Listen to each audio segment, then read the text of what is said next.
trong sai tua bồn lần cha càng hiếm đi bia cả lần cha là phi bỏng giờ nó nói cho Hun Sen này lại này. Hun Sen nói một cách giận dữ hôm 14 tháng 10 rằng tôi sẽ hỏi những người bạn Việt Nam liệu họ có sự thật trung thành với tôi và Campuchia hay không. Này là nhờ giờ là đặt câu hỏi này. Phần 2. Chưa kết lại Hun Sen này như độ đỉnh lên tầng như càng thánh nha. Nhưng bạn nó trung thành nữa. Nhiều trung thành như lợi dụng Campuchia đích hạ. Bờ đà như trung thành bờ đà càng pre dân như dư cử vậy này lần trả Campuchia.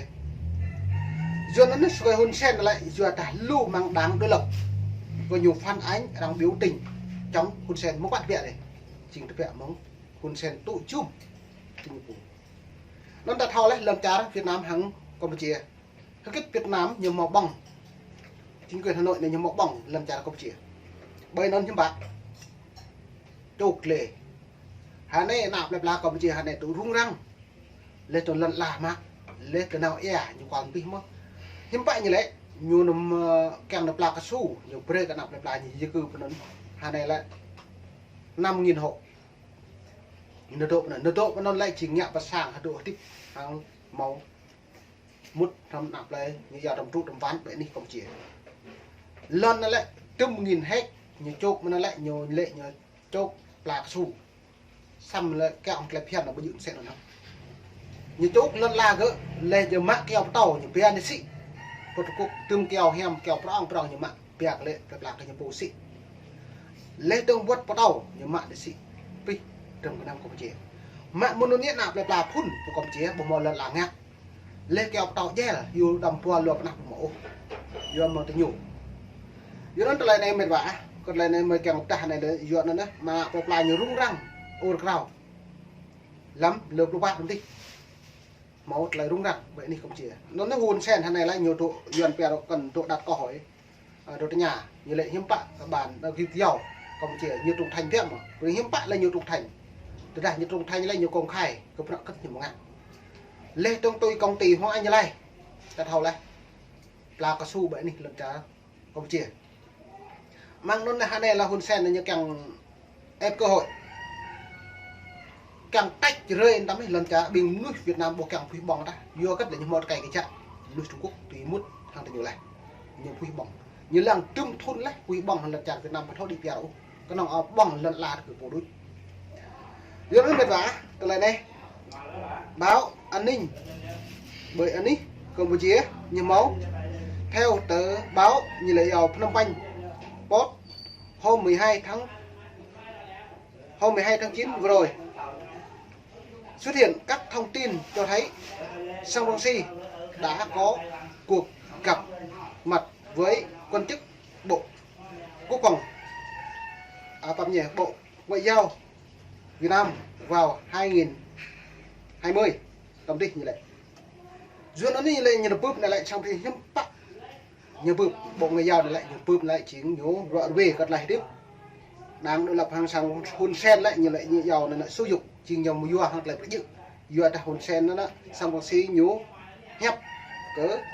Bộ Ngoại giao Việt Nam lại rơi cái nào lại như nào bạn đi đồng chào Việt Nam phạm nhé này Campuchia là bằng lần chị lần là nước Campuchia vô nó đẹp ạ ta bộ cơ tới này là Sam Rang Si phân ảnh đủ vậy mà Sam Rang Si vô cha Campuchia như một tua đáng vô đáng Hun Sen Sam Rang Si là tụ nạp lại tụ ở bữa đó cái Hun Sen là hiếm bạc hoặc là tụ ở cái như Hun Sen đấy như một linh hàn lê đóng nhiều một tập là tụ ở mang nó liên quan đến Việt Nam giờ nó như lại Sam Rang Si sử dụng từ nhiều lê kẹo tôi bất lon tới đâu ông Hun Sen đang nằm viện như lệ cái chụp xu này bạn đi Singapore đi một lau đi trên Facebook làm đối lập Campuchia thất vọng người thường ở Campuchia cầu cứu không muốn về Việt Nam nâng trở lại người thường Campuchia kèm truy bọc lên Việt Nam nhưng bạn là người thường này lại chỉ bình nuôi trụ tị nạn hà nê rạng này là tổng số nuôi tị nạn bởi anh Campuchia nó lại màu tua trò mang đơn là thông tin là rim rem mông bởi tùy hấp tắm từ mông từ hấp gọi về tương chỗ được lâu thì lưu lắm á sầm nhau lại chính bữa nằm kiệt độ bởi ní không chia nó lại nông bông hoạn một viện để một thấu trình nhiều lại sẽ đang cự phui đấy chỉ một đi được viện thì bữa này lên làm tạm được liên kết được bất lần này đừng đồng thời như lại có thông tin ông Song Si nói sẽ nhường 4 tỉnh phía Bắc Campuchia cho người thượng người gốc Việt nếu Song Si chiến thắng trong cuộc bầu cử năm 2013. Động thái mà Hun Sen cáo buộc là phản quốc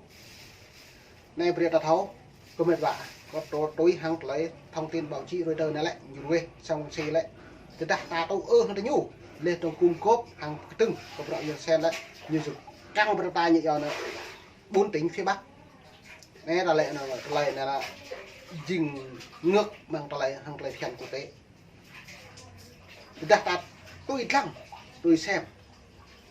hoặc chữ hạ bồ đạt nó những lo ta đã thổ duyệt các nước các quốc gia như không mau liệp hiển như không mau cút mốc như không mau hiến pháp như bộ do những bạn mong Hun Sen nhưng bạn lại nhiều một cái căng lại sao ta thâu cả Campuchia là lại Hun Sen là lại cho nên đang sang Campuchia là lại ta lại ta bốc với nhau lại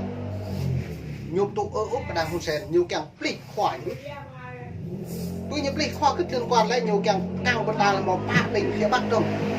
duyên năm mệt vả chúng ta này duyên về cần đặt câu hỏi ta tự nhà ta bố lên đang dựa bằng lại phiền quốc tế ta không muốn lại này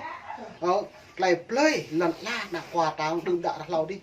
lúc về một hôm được tiếp đi Sydney được mau lần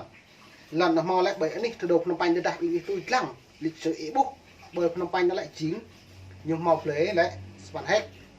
play là đường nửa lúc lâu thì nó cô dạy hàm nhộ về nó lại vì sau đó có lại bởi Phnom Penh này như mọi gì lại từ lại hai này nó thuộc mà để sang hai này tôi đặt được được lần tí thầu lệ kéo đây bên này thông Hun Sen sẽ hỏi lần đầu bác nhỉ Hun Sen sẽ hỏi lãnh đạo Việt Nam ở hội nghị ASEAN Úc và Syria vào ngày 17 tháng 3 nếu Việt Nam có biết về kế hoạch này của ông Song Si hay không này nó bưởi đó nhu càng teo hội nghị ASEAN lâu đi hiếm bạ được đặt Song Si nhưng mà xích mất lên đấy nó mệt vả nó là này có ní có pipa mệt vả có một lăng là dần lại như vậy có một lăng là dần hay là một đầy trái hay một lăng là dần chích nít ta tôm nấu có dòng đầy mệt vả đà tôm còn là bắp nhê từ đại ý càng tôi lăng ý chí ở lịch sử người Tây Nguyên như bu ý chí mang gồ ý tôi lăng như tèn lo còn về là trình dần bè tăm đặt một lúc như vậy nó lại này Sydney cả tôm đã tôm ố giờ nó lại đoạn về này lú lại có bạc lại mị mà ta pôi á ta có bạc mà mệt vả có bạc nhê bài chết lại dần cần tôm nùng mà nó lại hem là lại rim rim mông cầu độ hem tam càng quát lại càng thấu xăm ta lại lu mất lại có bạc nên hội dòng tề ta chỗ bó với thắc mắc hiếm lại po này là như hẹp bố dụ hiếm bạ po này hẹp dần bố dụ hẹp chỉ để nó có bạc nhê nó lại hẹp nó lại chỉnh một tông lộ nên lò pimo lên mệt vả còn bạc nhê mừng phí bằng tí một cặp lần video có mấy đặt đoạn về nữa lại tiếp Hun Sen hàng sang